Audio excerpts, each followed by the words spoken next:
Good morning and welcome to the Leveling Up podcast. I'm your host, Carrie Palaio, proud to be the Executive Director of the Greater Utica Chamber of Commerce and your host for today's podcast. I have a great guest with me today, so I'm going to do a really short intro because she just has so much to share, and I just had amazing conversations and learned so much from her. So what's going on at the Chamber? Well, it's finally spring. We had a bustling business after hours last night at the Adirondack Railroad, and we were on the train. If you didn't know, not only do they do train rides, but they have rail bikes up in Old Forge. They had them out last evening, and people were really enamored by them. So if that's on your bucket list to do, sign up quickly because they fill up all the way into this summer.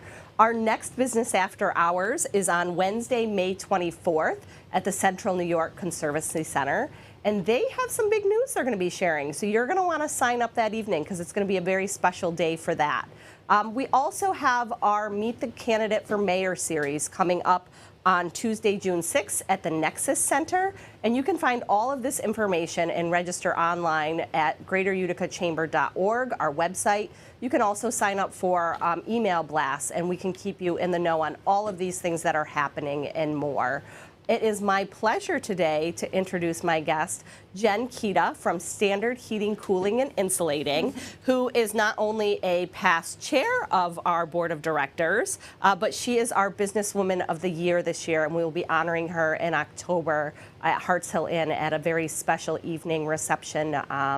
And it'll be just a fantastic night. So welcome, Jenn. Thank you. Thanks for having me. Yeah, so you've gotten some great publicity lately, too. The CNY Business Journal just did a fantastic story on you being a woman in a non-traditional industry. Yeah. So tell us a little bit about the article for those who may have read it, and a little bit about your story about how you got involved in the construction industry as a woman for people who don't know you. Yeah. Well, I grew up in the area. I went to Mount Markham, graduated from Mount Markham, and my family business was Standard Insulating, and at the time it was run right out of our home in West Winfield. And I was the oldest of 4 daughters. First one to go to college, and I ran to college, so I wanted to get out. But once I graduated, which I actually graduated with a bachelor's in fine arts, which is painting, I realized out in the real world that that wasn't really going to give me a great career opportunity. So I did a few things and before joining Standard, and I moved to Connecticut to work out of their Connecticut branch. It honestly was the first time that I actually had been introduced to construction and insulation because even though I grew up in the home, I didn't have much to do with it at all. Right. And so at a very young age, I joined the company and started my journey there. A couple years later, we recognized that it was probably not a good fit for business, and we moved all of our trucks back to the Mohawk Valley, and I came with it and became a salesperson here locally at that time, and that was 2003. So it's been a long time since I've been there. And throughout that time, I was a salesman. I learned a lot about the installs. And as I grew in the company, I recognized that being a woman had its advantages, but had a lot of disadvantages too. So I kind of dove in deep, made sure I was the most experienced person there. I knew the most, had the most certifications, because that was really the only way I could be relevant in some of the groups that I was participating in. And that put you in some unique positions in leadership roles across not only the New York, but across the U.S. Yeah. I was able to participate in some of the national industry boards, which gave me an opportunity to meet other people in the profession that were outside of the New York area and kind of see where we could really take the business, that type of thing. But I was working for my parents for a long period of time, and so not until 2020 were we able to make the transition. And so we were able to buy the business. I have a business partner, Rich Waite, who has been with the company longer than I had, and so he and I have, kind of we've gone in a different path than the company had for the last, it was started in 1928, and my parents bought it in 1980. And you bought it at a very interesting time. Yeah. You closed February 1st of 2020. Yeah. And 6 weeks later, we were shut down with COVID. So. Yeah. But you actually turned that into an opportunity. Tell me about how you were able to take that time to plan for your business and grow and implement some changes. Yeah. So we were certainly overwhelmed just with the transition and a lot of things going on, and then COVID hit. So So we obviously instantly were overwhelmed. We had to get everybody remote and figure out who was going to go on furlough and doing all those things, find out if we were essential, what we were going to do on that. But once that settled in, within a couple weeks, my partner Rich and I found ourselves the only ones in the office at that time, and it gave us a time to sit down together, really put a strategic plan together. Where did we want to take this? How did we want to do this? What was important to us? And by making us slow down, it gave us that opportunity. So once things started pulling back together, we were able to really go in a very different direction pretty quickly because we had the time to plan for it. Right, and you've had exponential growth since then in your employees. And the one thing, we hear over and over again is how do you hire in this time? Because it's very difficult. And you've initiated some really cool things centering around employee culture and benefits. Talk to other business owners out there about what you've done to retain and attract employees. Yeah. Well, I think the first thing we did was we hired some really key people and to really create some strength in the organization. Our CFO, Jeff Belial, came on board, and he really helped create some structure and really some fiscal health that we really needed to see.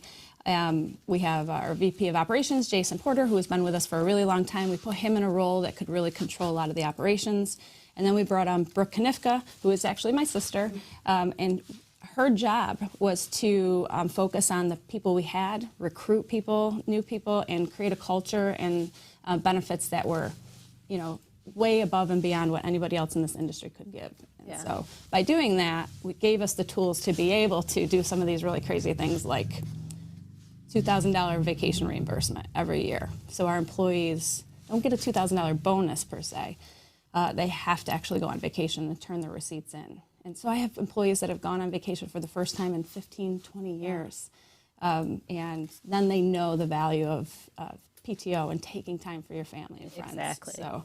So that's been one of the really great benefits that we've implemented that are a little bit different. Yeah, kind of, there's such a focus on mental health now, so it forces somebody to focus on that, but it also retains a loyal employee because in turn, they know that they're valued by you. Right. I mean, and that's just like something great on the surface that everybody can see, and but creating that culture where people are comfortable, giving them the opportunity to grow, seeing where they can grow. So with our significant growth, we've had some people that have moved from an installer to a manager or supervisor in a matter of just a couple of years. Yeah. And before that, they didn't see those opportunities because we weren't growing. So, so that's really, so you created clear pathways for them to grow within the company, so they know, okay, this is where I am now, and this is where I could be. Right. What can I do to get to this place? And and we've had people shift in the company. One of our really great employees, Dave Goodfriend, who came on board to help us start our HVAC division, has been in the HVAC industry. I don't want to say too much because I'll share how old he is, but for a long time. Yeah.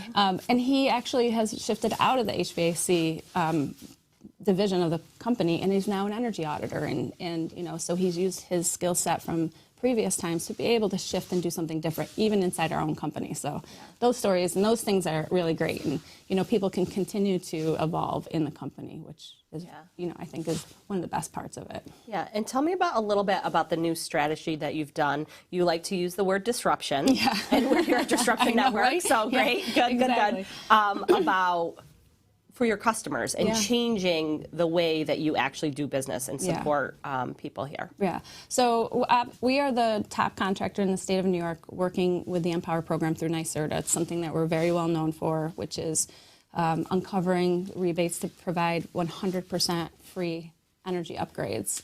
But that has led us to be able to participate in a lot of other programs and a lot of other rebates and initiatives. But through that program, I recognized as we got into the HVAC world industry, that there was a lot of unease with customers about what we were doing in their houses. Did they trust that we were doing the things that we should be doing? Could it be fixed, or does it need to be upgraded? And so we changed things around completely. And our service techs will go to a home, and if they can fix it in less than an hour with no parts, then we don't charge the customer. And a lot of that has to do with the fact that we don't want people to think that we're just trying to get in there so we can sell them a hot water tank or do something like that. And we want people especially people with low income, to feel comfortable to call us if they don't think something's safe or something is just not right, and we can see it. And if we do find something wrong, we tell them about it, and if they can't afford it, we find ways to incorporate different programs to help them, or we fix it on the spot there. 50% of our calls are not charged because they're simple little things that people just don't know or are aware of. Yeah, just a simple switch, or once you change your air filter, you got to toggle it back on. Exactly, you know about that. I know about that. Thanksgiving morning. Exactly. And the other thing is, for our service techs, they're mechanics. They want to fix things. They don't want to sell things, and they don't want that pressure to have to determine if it needs to be sold or not. And so our salesmen don't get commissioned or bonused or have a quota for anything that they might have, upsell at a house, where that's the case in a lot of other HVAC companies. It's kind of the driving force for their sales in a lot of HVAC companies. So we take that right out of the mix, and which means our service department doesn't have that weight of having to be a salesman. They really are there to be a mechanic, and the customer can be very, comfortable that when they get there, they're there to fix something if they can. So it's been I have a lot of even manufacturers. How in the world are you doing this? And I think our business model is one that we utilize different opportunities to help pay for things, and and so by being able to look at things differently, we've been able to disrupt that. So it's not something that anybody else is doing. Yeah. And it's not a bait and switch by any means. It's just a different business model in an industry that's not seen that before. Right. And not only is that great for your customers, but it also improves our housing stock. Yeah. Because we have a tendency here in upstate New York to not keep our houses up to date. Yeah. We just kind of, really focus on what we can do, and that hurts us in the long run because it hurts our housing stock. Yeah, we're reactive. We wait till something really bad happens before we pay attention to it. So we're trying to change that, and it's different culturally and a lot of different things. We're trying to work with the center to help translate for people so that those people that don't understand English or can can read or see our TV commercials that they don't know what that means. We want to translate that so they have those services available to them too. So that's great. We're such a diverse community, and we have to recognize that English isn't everybody's first language I know here. It. And we're starting on that path with some help from some of our customers. We actually have one great customer who's helped us translate for a lot of his friends and neighborhood, and so he's really helped us move along in that manner. So yeah. So let's switch and pivot and talk about, not only are you a leader within, business owner, but you're a leader in the community in certain ways. You led the chamber a while back. I won't say how long ago, but, another life, you're I longer, feel like. a little bit of your younger days. Yeah. Tell me what you learned from that experience, and also from the experiences that you've learned giving back through the American Heart Association. That's actually how we met, was working on some different women's programs through that. And the importance of giving back in your leadership roles in the community. Yeah. Well, my time at the chamber, I was in sales. I saw it as a business opportunity to meet other people, and I very quickly got involved and ended up on committees. And next thing I knew, I was on the board, and then the next thing I knew, I was leading it. And I was pretty young at the time, and a female, which was obviously unusual as well. But it taught me about the community. It taught me about what's important in the community. It taught me how to be on a board and how to interact with people on the board and what's important and how to communicate and when to speak up and when to stay quiet. And so it was probably a really pivotal moment for me in business-wise because it gave me the opportunity to learn how to do that. And so I took that experience and took it to a lot of other boards nationally. But locally here, I'm now on the Heart Association board too. And so I have a very personal reason to do that, and so I've continued to try to contribute to that in a lot of different ways. Yeah. And just a plug, I'll be doing the treadmill challenge on June 16th, so watch out for that. We'll be plugging that as we get a little bit closer to that date too. Yeah. So. The Heart Run and Walk is coming up in June, and it's at Accelerate now instead of at Utica College or Utica University. Mm-hmm. So a lot of things have changed, but I think, it'll be nice to walk in June rather than when it's cold and snowing and all those kinds of things. But yeah, it's a great event, and we're really excited about that. But in general, what I think I learned is our community knows boards by their events, but what they don't know about all of the other things that are happening kind of quietly throughout the community, that the Heart Association helps with blood pressure monitoring and helping communities and teaching our children about healthy eating and the bad things about vaping and all those kinds of things that kind of lay low that our community doesn't always see, like they do the luncheons and the walks. Right. Those things create funding so that we can do those other things for them. So, absolutely. Yeah, it's pretty important to me. So. Yeah. And what else is important to you is your girls. Yes, yes. We talked a little bit about them yesterday and how raising women now and in the different opportunities, and you had some strong thoughts and feelings on that. Well, it's funny because in that article that the Journal wrote me, the first thing she asked me was, when did you realize that being a female, a girl, was going to cause you to not have the same opportunities that the boys had? And it really was back when I was a kid and I wanted to play Little League, and I was not allowed to even complete my tryout because I would have taken a spot for a boy from the Little League team. It seems so crazy, where we are now in the opportunities the girls have now, but it still is a stigma that can girls do the same thing that boys can do, or can women, participate in different industries the same way men? And what I've learned over the time is that we are different. Men and women are different. We have different ways to be able to contribute. And so it's not necessarily that we want to be equal in who we are, but equal opportunity is more, I think, the important part of it. And so my time in my position, I think, has taught my girls to do what they want to do. So they don't want to do a legacy. They don't want to be in the business. They want to do their own thing. And it's given them the opportunity to take on challenges and choices that maybe they might not have had they not had, me leading them, saying, you can do whatever you want. You can do whatever you want, but you need a career to do it. Yeah, you got to be a little bit of a realist, too. Exactly. So, some of those things can be hobbies, like painting and fueling your art, and you use a little bit of that in your career. We talked about how you use a little bit of, that skill set in your career. But some of them can be hobbies and some of them could be an actual career. Yeah, actually. And I think embracing the things that are important to you, you can always incorporate them into whatever career you choose. So, whether you're in a creative industry or you're not, creativity is really important. I mean, we're in insulation and heating and cooling, and we use creativity all the time, whether it be how we market or how we create a work environment, those kinds of things. So they're all really important. So I do use some of that creativity that I kind of built on many years ago from my studies in painting and the importance of creativity, so that's really important.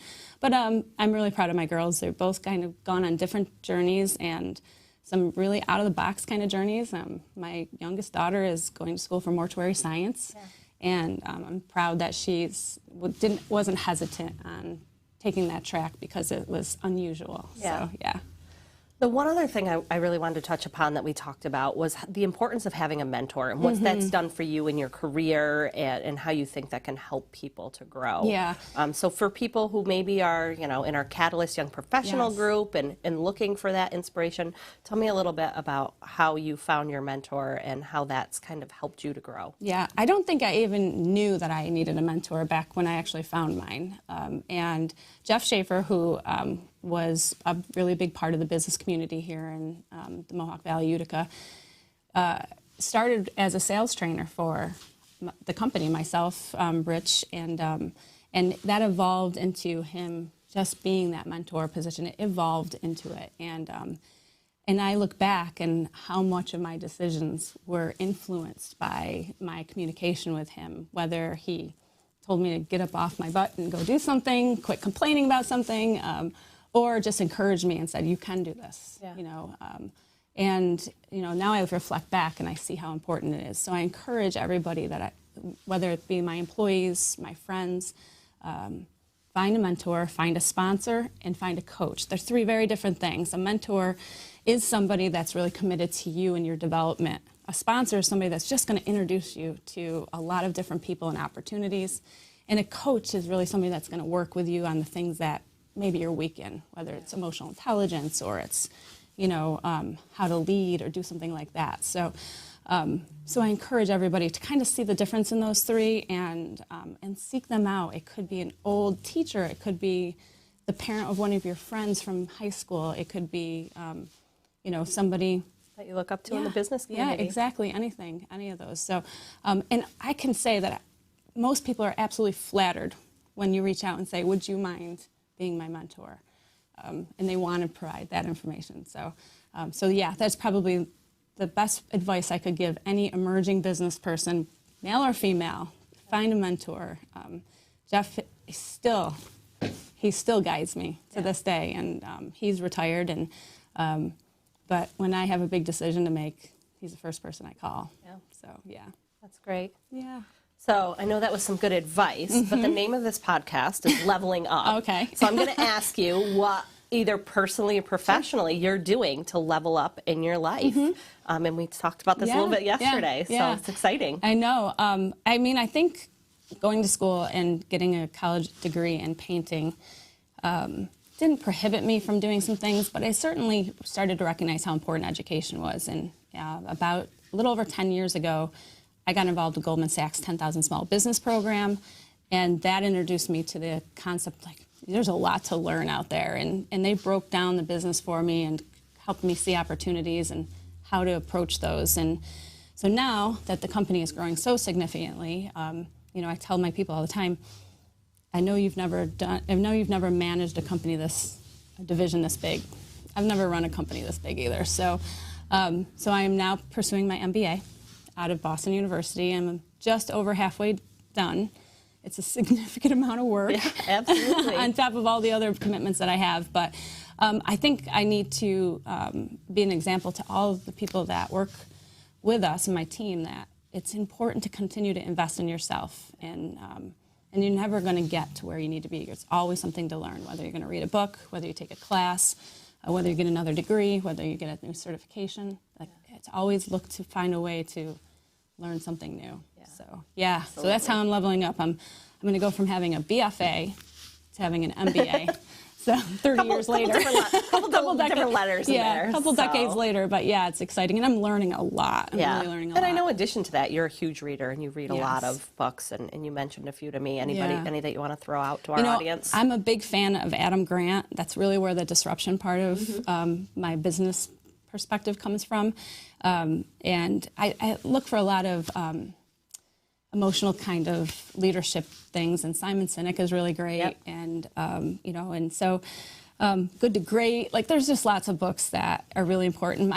I go away on vacation and I read, and I come back and my team says, "Oh no, what's Jenn going to implement? What's she going to do now? Next? What's next?" Because it just generates ideas, and that's what's really most important. What you should always be looking for is what's next. Yes, right? Exactly. How are we going to do things a little bit better? What can we do? And having the opportunity to do it, I think that's the best part. And what's come out of that is better results for your customers, better quality of life for your employees. So just those little tweaks of what's next can really impact somebody in such a way that you don't realize. It does, and it's helped us start our branch out in the Albany market. So we're really excited about that, and we have some people that are moving out there and helping us start that and building our team out in Albany, and it's just everybody's leveling up to do it. I've got foremen that are leveling up to supervisors leveling up to managers. Now I have directors that were managers, and I have vice presidents, and all these people that maybe 3 or 4 years ago didn't see those opportunities, and they do now. So it's all about how are you going to level up? What are you going to do? So it's pretty cool, because that's definitely one of our themes for sure. Good. Yeah. So speaking of themes, we've got Earth Day coming up. Yes. I know you're participating in the cleanup for Keep Mohawk Valley Beautiful. Yes. So you've adopted a park that you're going to be cleaning up. Yes. Our Catalyst Young Professionals group is going to get involved and clean up a park as well. So we encourage all of our listeners to go to the Mohawk Valley Economic Development District, mvedd.org, KMVB, Keep Mohawk Valley Beautiful, KMVB, and sign up for a cleanup. Google it all. Just Google it all. No, It'll get you there. It's important for us to, we help communities obviously by helping improve their homes, but to improve the community and where those homes children's play in is really important to us too. And we try to get involved as much as we can. My business partner Rich is going to be in a wheelchair tonight at the Citron celebrity basketball game, so we're going to be there to cheer him on. So any way we can help influence and remind people what a really cool place this is to live. It is. That's what we want to do. It is. Yeah. And if you don't know, check out what'supstateny.com Okay. for everything going on in the upstate region, one of our other little projects that we'll There you talk go. about another time, Yeah. because we've taken up so much of your time this thank you morning, for Jen. We having me. can't wait to honor you in October. Thank you. I think humbling. our board selected, and you were nominated. There was a nomination process, and then a board selection process. So Yeah, it was a complete shock to me. I had no idea. It's until you honestly called probably me. one of my favorite things to do is to make those phone calls. Yeah, and when you called, I just had to sit down. Like, wait, what? Are you sure? Maybe you should go back and check. No, truly But, yeah, deserving. Thank Truly you. I deserving. appreciate that. So I do appreciate that. Yeah. Thank you. all right. Well, I think we covered everything today, so I hope you've been inspired by Jen as much as I am. I'd be remiss if I didn't thank our sponsors for the podcast. The podcast sponsors for this episode are Excelis Blue Cross Blue Shield and First Source Federal Credit Union.